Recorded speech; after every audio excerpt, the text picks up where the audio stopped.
네, 여러분, 9차시 복소수의 사칙 계산에 대해서 알아보도록 하겠습니다. 우리는 지난 시간에 복소수, 그러니까 a 플러스 bi, 여기서 a, b는 실수죠.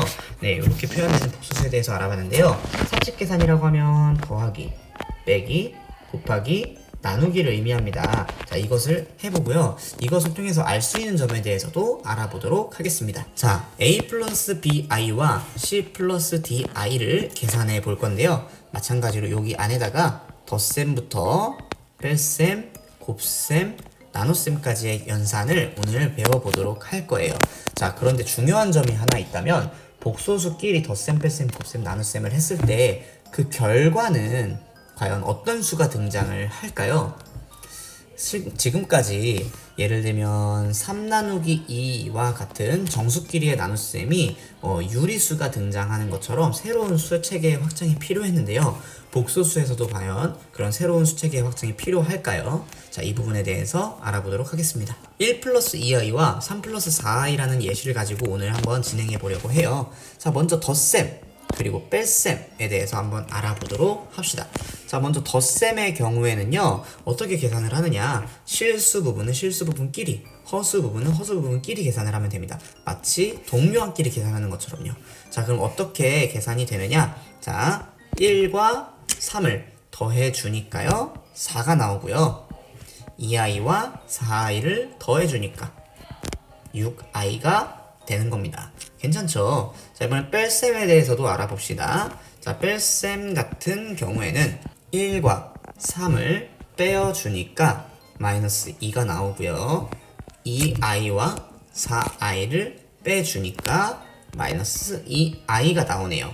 자, 그래서 복소수의 덧셈과 뺄셈에서 가장 중요한 내용이 있다면 바로 실수 부분끼리, 그리고 허수 부분끼리 계산하는 것이다. 동요한 같이요. 네, 이렇게 계산하는 것입니다.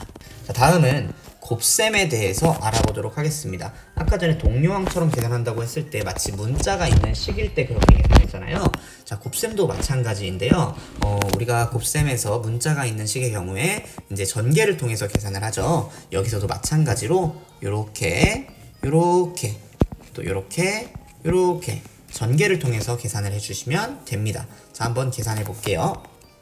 자, 1과 3이 만나서 곱해지면 3, 1과 4i가 곱해지면 4i, 2i와 3이 곱해지면 6i, 2i와 4i가 곱해지면 8i 제곱이 되겠죠. 자, 그런데 i제곱은 x제곱은 마이너스 1의 해가 i니까 얘는 마이너스 1이라는 걸 알 수가 있죠. 자, 그래서 다시 한번 식을 정리해보면 8에서 3을 빼어준 마이너스 5가 실수 부분, 4i와 6i를 더한 10i가 허수 부분으로 해서 10이 허수 부분으로 해서 마이너스 5 플러스 10i라는 답이 나오겠습니다.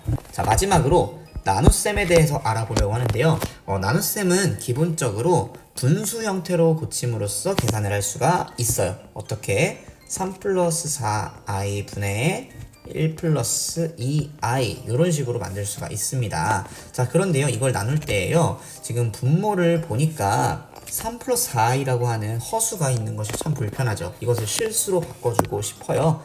그럴 때 사용하는 것은 바로 켤레 복소수입니다. 자, 3 플러스 4i의 켤레 복소수인 3-4i를 분모와 분자에 곱해 볼 거예요. 선생님, 왜 이걸 곱하는 건가요? 하고 물어본다면요, 분모의 계산을 한번 해볼게요. 자, 보니까 합차 공식을 쓸 수가 있죠. 3의 제곱 마이너스 4i의 제곱이라고 계산을 했을 때요, 3, 3은 9와 4, 4, 16의 i제곱은 마이너스 1이니까 플러스 16이 되어서 25라고 하는 실수가 나오는 것을 알 수가 있습니다. 이렇게 분모가 간단해지면 계산하기가 더 좋죠.